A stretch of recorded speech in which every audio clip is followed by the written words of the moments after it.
shepherds do. And that's what the love of God does for the world.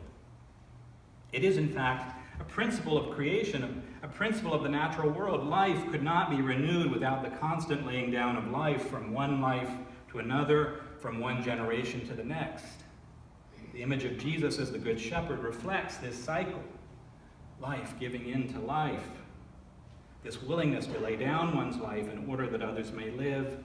And we're called to do the same, as we heard in that reading from 1 John. We know love by this, that Christ laid down his life for us, and we ought to lay down our lives for one another. How does God's love abide in anyone who has the world's goods, the world's abundance, and sees a brother or sister in need, and yet refuses to help?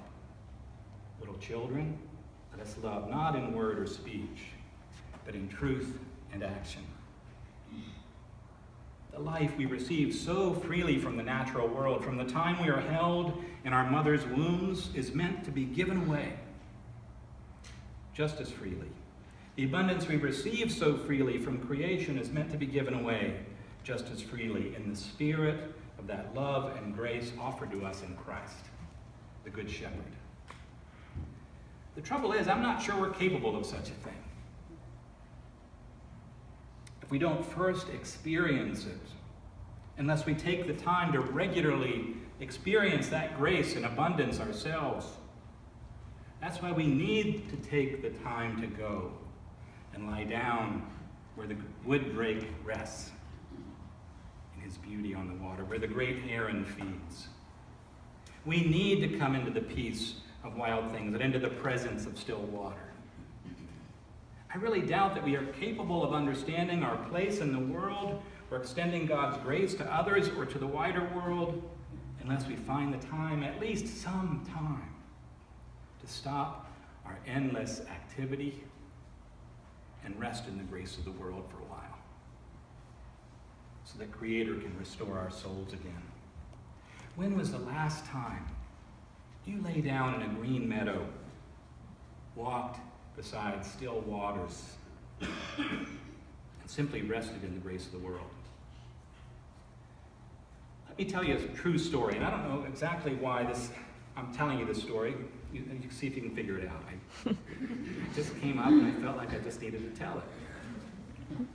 It's a true story from my life. One of my favorite places to experience the grace of the world is in a hammock. Especially in a hammock under a palmetto tree down by the sea in the campground at Hunting Island State Park in South Carolina. Suspended there between heaven and earth, rocked by sea breezes and soothed by the sound of the waves, I am truly at rest in Creator Spirit's deep embrace.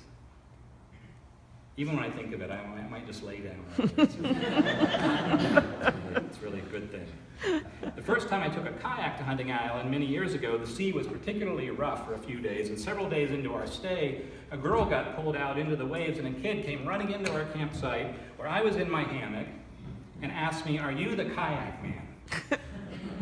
And as appealing as it was to be called kayak man on my first trip with my kayak to the beach, my first thought was actually, I am hammock man. You have the wrong guy, because that just suits me better. But of course, I jumped up and we carried the kayak out to the beach, only to find she'd been pulled out of the surf before we got there, and I was relieved, to say the least, and happy to return to my hammock.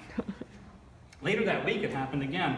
Another person, a woman on a small float, allowed the strong currents to carry her far out beyond the breakers and toward a dangerous area where waves were breaking over a sandbar. Once again, I was asked to fetch my kayak. There were no lifeguards or anything on this beach. When I brought it to the beach, I was relieved to see a ranger on hand, who promptly said he would help me get my kayak in the water and pointed out where I should paddle. There she is out there. And if I'd had any guts, I would have said, "Look, this isn't my job. You've got the uniform on, But so I paddled out to the woman who was in an area of very large waves, trying to maintain her place on a sandbar by hanging onto her float and kind of bouncing up and down on the sand below her when the waves dropped, So I was able to get her to hold onto the back of the kayak and began towing her back to the beach. And finally, a ranger on a wave rider showed up and took her over for me, which was a huge relief.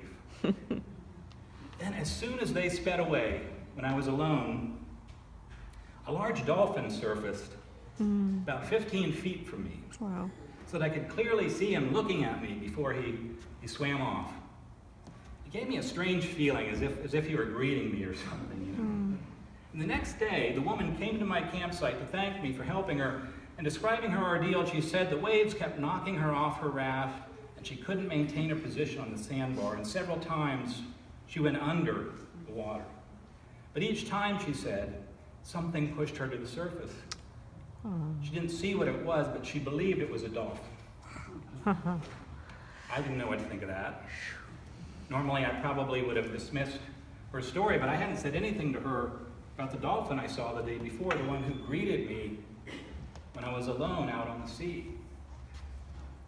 And sometimes I wonder if that dolphin's still out there swimming. I wonder if the dolphin has a memory of that day.